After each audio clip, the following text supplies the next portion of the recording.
seeking question usually starts with two words. What if? Okay? That's usually how it starts.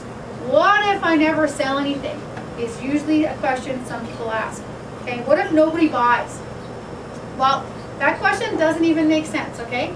Cutco's been in business and in production in people's homes for 60 years. Okay? We just had our 60th year anniversary. A positive question to ask to get the same thing across would be, you know, if a customer doesn't buy, what can I do in my next appointment to get that to be a positive outcome, to help them get something today? That's a better way to ask that question, and it has the right, you know, intent behind it. So in training, you know, make sure that you ask questions with some thought before it, right? Because if you ask me one and you forget, and you go, what if? And I go, pardon? And you go, what if? And I go, pardon? And you go, what if? And I go, pardon? Then you'll go, oh, right. So how can I? And if you actually just change the words, how can I? You get a total different reaction, and you'll actually think about it different. And this is not just Cutco related. This is in life, okay? Just anything you do. You know, I could use a sport as an example. If you were learning how to play tennis, and you kept saying to yourself, what if the ball never goes over the net? How is that going to help you be good? It won't, will it? Because if you say to yourself, what if it never goes over the net? The answer is going to be, well, that's not going to be much fun, and probably not going to do well, and probably won't continue the sport, okay? That's the answer, right? If you say, how can I make sure the ball goes over the net most of the time? The answer would be, well, I got to make sure my hips are in the right spot, my follow through is where it needs to be. All those things happen, right? And that'll get you where you want to go. So just phrase things, how can I, instead of what if, and you're going to get a way different response, and you'll get where you want to go. Okay? One thing on your questions, you want to keep them pertinent to the topic. And sometimes I might say, hey, just shout out the answer. But for the most part, it's a good idea, you know, if you kind of, for some things, is raise your hand. If you shout out the answer, and I give you the finger, to this one, okay, that finger, okay. I go, hey, hold the thought for a sec. It's just because I don't want to lose my train of thought, and then I'll let you jump in. You probably had that happen where you get kind of cut off, and then you can't get back to where you were. So if that happens, just hold your thought for a second. So try to keep them on topic too. You know, if we're talking about the handle of the knife, it's probably not the best time to say, so how do I get that next raise? You know, it's just a different section, right? So we'll talk about it, but just a different section. And any personal questions you have, let's keep those one-on-one. If you're going out of town, you want to talk about scheduling, conflict, anything like that, we'll do that one-on-one in a break or at the end of training, because it affects you, nobody else, okay, and we don't need to take that up in a group. Anything that might not be positive, you know, you had a crisis at home, major problem happening. In my office in there, one-on-one, anything goes, okay? But in a group, we keep things in a really positive tone. The last thing you can write down is to seek knowledge, okay? Last thing.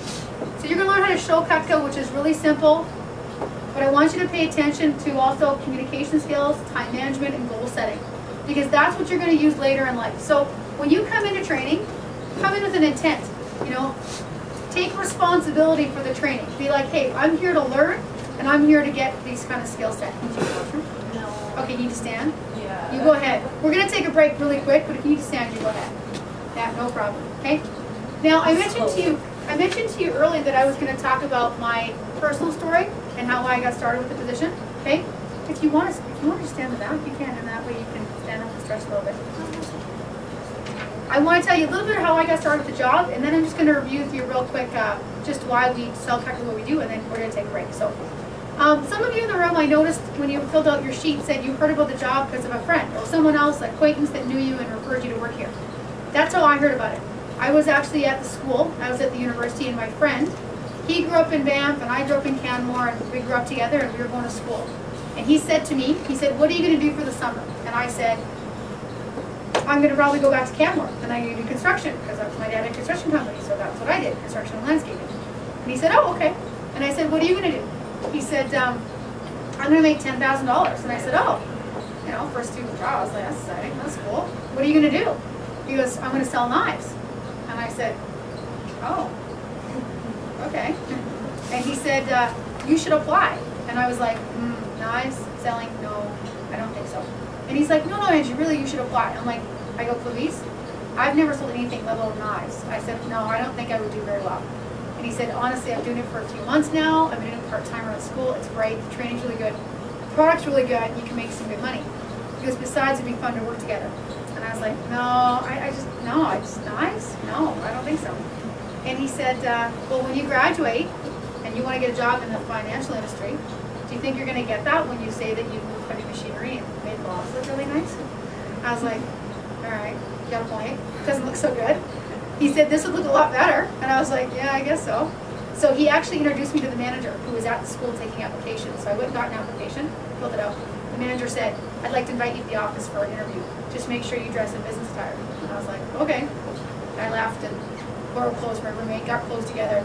I think it was like the second time I'd taken the C train in my life because I didn't grow up here. I wasn't from here. I lived just off campus. So took the train, got to the office, went to the interview. And I still remember my interview. I still remember seeing the robe, the leather, Vinny. Remember the whole thing. I remember about 3/4 through the interview, the manager was talking about some experience things. He's talking about a conference they're having. And I was like, this actually is a lot better than I thought initially. And it looks like it'd be good, and it'd be fun to work with my friends and my one friend and make good money. And by the end of the interview, I was like, yeah, I want to do this. So I sat down with the manager at the end. He accepted me for the job. I was really excited. I left the office. I went to one of my friends' houses, and he said, how'd the interview go? And I said, it was great. He goes, great, did you get the job? I was like, yeah. He goes, oh, cool, what are you going to do? I said, oh, it's awesome. I'm going to sell like these knives and scissors. You should see them. They got this robe, and now there's Penny. My friend's like, you're going to sell knives? And I was like, yeah. And he's like, for a job? I was like, yeah. He's like, are you serious? I was like, yeah. He's like, so it's like door to door? I said, no. I said, I do the appointment at home, but I set it up ahead of time because I'm referred to them or I know them, so it's an appointment and we made a time together. He's like, oh, so it must be just commission, right? No, actually, I get paid even if they don't buy. He's like, what? You get paid if they don't buy and it's not door to door? Oh, Angie, it's too good to be true. It's never going to work out. I was like, excuse me? He's like, oh, I've heard about companies like this before. It's just not going to work out. I was like, no, but you didn't see the rope and the leather and the penny. And he's like, it's not going to work. So now I started to doubt myself. Now I was like, I don't know if I should do this. I was getting a little bit bummed out. All my enthusiasm was going away. Then I thought, you know what, I'll call someone else. So who do you call? You call your mother. It's the person you call for support, right? So I called my mom and I said, hey mom, I'm not going to come home this summer. I got a new job. She's like, oh, that's great. What are you going to do?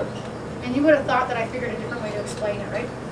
I didn't. I was like, I'm going to sell knives. She's like, pardon? And that's how she said, pardon? And I was like, yeah. She's like, why? I said, oh, because Louise is doing it. It's going to be great. I can make good money. I get good experience. My mom's like, Angie, I think I've heard about jobs like that before. You know, I just think you should probably come home, do the construction thing. You got to pay for school. I just don't think you should do that. I was like, Mom, you didn't see the product. She's like, yeah. I just don't, sales? I was like, oh. She was like, now she's trying to doubt me. And then I said to my mom, I said, you know what? You didn't see what I saw, and I'm going to give it a shot. I said, I'm going to do it. Give me a month. And if it doesn't work out, I'll get a different job. I said, but I think it's going to work, and I think it'd be good for me, so I'm going to do it. She's like, well, it's your choice. So I went to training. I had about 25 people in my training seminar. I remember sitting in training thinking to myself, nobody I know that thinks this is actually going to work out, except for my friend who worked here already.